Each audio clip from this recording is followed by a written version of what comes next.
ও মামা, ওই অত হেংচি হেংচি কোথায় যাচ্ছ গো? আমি যাচ্ছি ডাক্তার বিধানচন্দ্র রায়ের চেম্বার।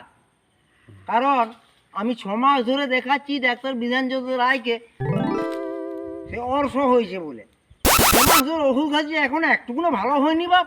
হ্যাঁ, তাহলে এমন সমস্যায় পড়েছি, তাই তো চলে এসছি দেখি ডাক্তারবাবু। ও ডাক্তারবাবু, হ্যাঁ, বলি আমি তো ভালো হচ্ছি না 6 মাস ধরে আপনার ওষুধ খেয়ে, তাহলে কি করতে হবে? আমি যে খাবারগুলো খেতে বারণ করেছিলাম সেটা পালছো?